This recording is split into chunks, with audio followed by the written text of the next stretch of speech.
Hi guys, and welcome back to my channel. I'm so excited to be vlogging again. I know I took a little bit of a break, but yeah, I thought we would start off with a little bit of a life update. So as you know, I dyed my hair back to black/dark brunette. The color is actually not what you think it is, so I'll explain what happened. Where should I start? Let's go back to the very beginning. So as you know, I originally had a blonde balayage. That's a brown/blonde balayage. Had it for like 5-6 years at this point with the same hairdresser, which I trust with my life. At this point, my roots have grown out so much where I was like, you know what? I really miss my natural hair color. So I'm thinking we can ease our way back into my natural hair color or sit on a very dark brunette. She's on board and she's like, just make sure you're dead set, because if you know, you know. It's really easy to go dark.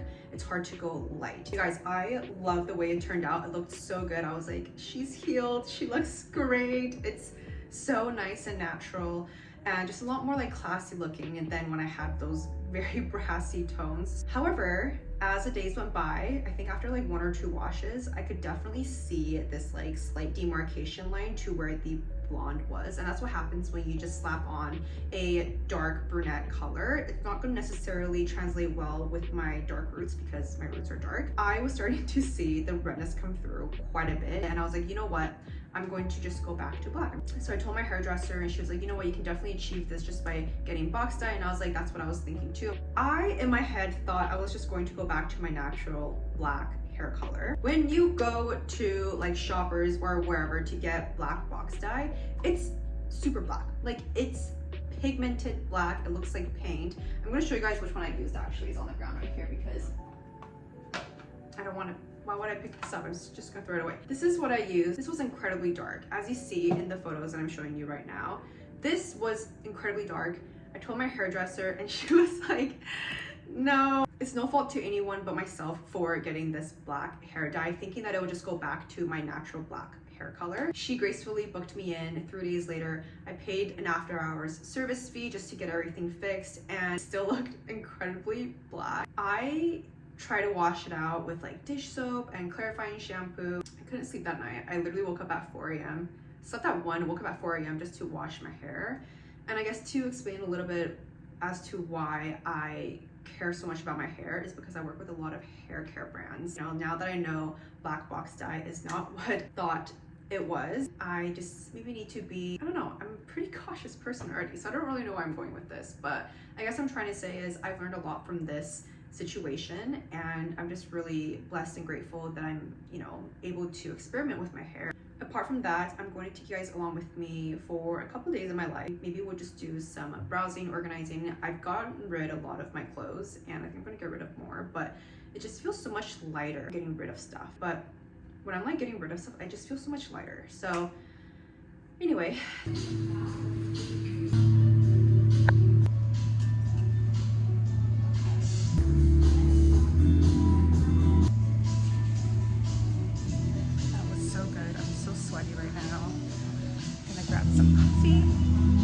Picked up some nectarines. There is a farmer, it was not a farmer's market, but it's like a local market that's like a block down. They have the best, most fresh fruit. Nectarines are my absolute favorite fruit on earth. Ask my mom, ask anybody. Here's my knife. Oh, is it not gonna open? Oh. Look at that. Cheers.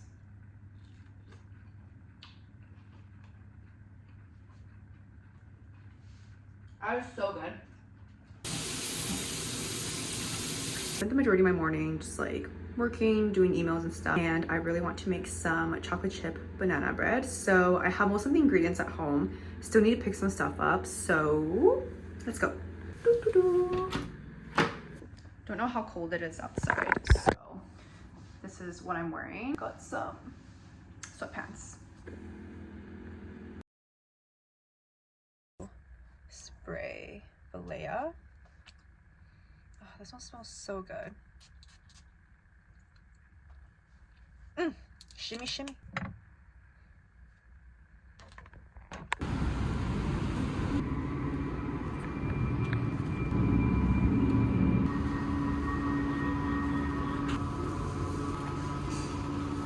I need really really ripe bananas, but they don't really have any. I think these are good. Never mind, I found these ones. I think these ones are more ripe. I have chicken left from Costco, so I think I'm gonna have it with some squash for dinner today. Okay, so I just got back home and you can see I have some of my ingredients here that are laid out, but I have to pick up a couple more things. So first of all, I got some all-purpose flour and sugar. Now here's my thing. I typically cook a very gluten-free strict diet, but because I'm trying to perfect my chocolate chip banana bread and also giving it away to my friends, I don't want the taste to be compromised by the ingredients.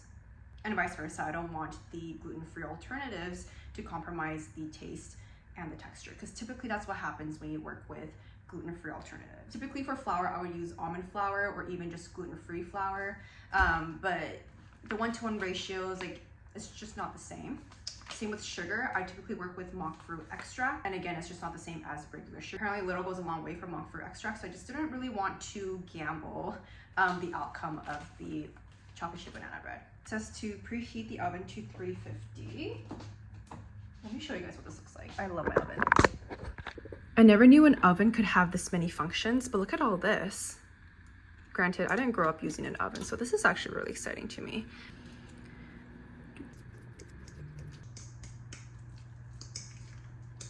Next, I need to add the melted butter.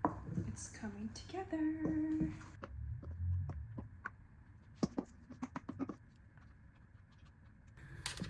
Here we have it.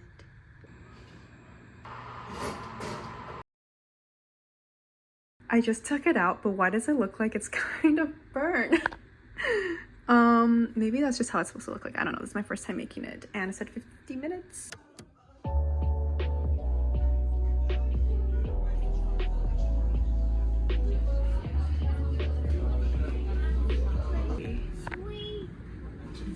So cute. This.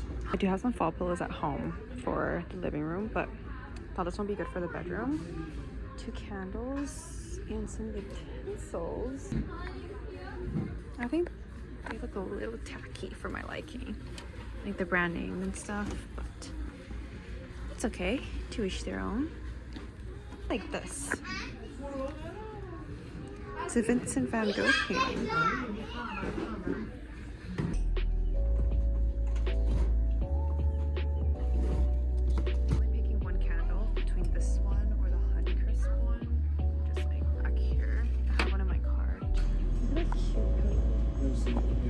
Fall is right around the corner, and I personally love fall. Fall is my favorite season, and I love going to homesense and even like Anthropologie. Also, fall is very symbolic for me. It reminds me of like new beginnings, changes, like all positive ones. But anyway, I picked up some stuff from Anthropologie and homesense, so I guess I'll just get right into it. I got one item from Anthropologie, and I love to have things around the home that just reminds me of fall. So Anthropologie has the cutest fall items, and I decided to pick up this pumpkin mug. She looks like, this is so cute. I honestly saw it last year, didn't pick it up though. And this year I'm like, you know what, I'm still kind of thinking about it, so why don't I just get it? They had it in orange and white.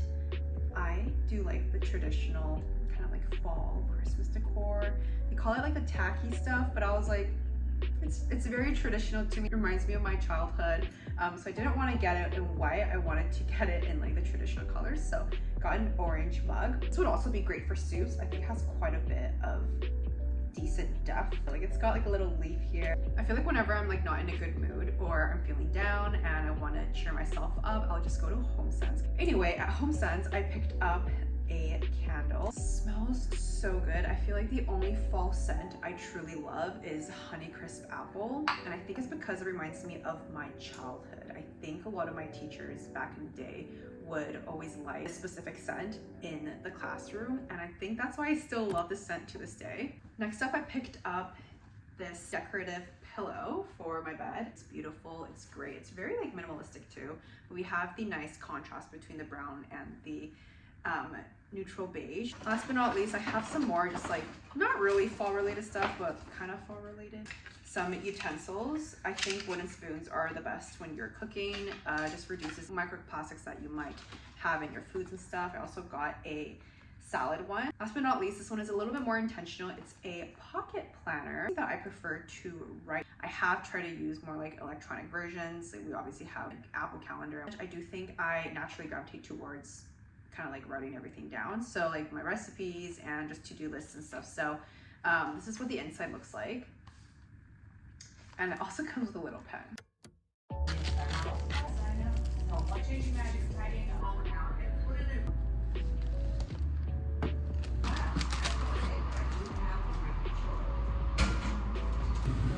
Definitely came out a little burnt.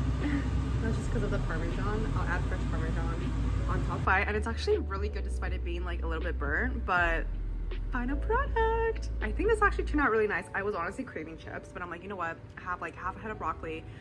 I'm gonna make broccoli chips.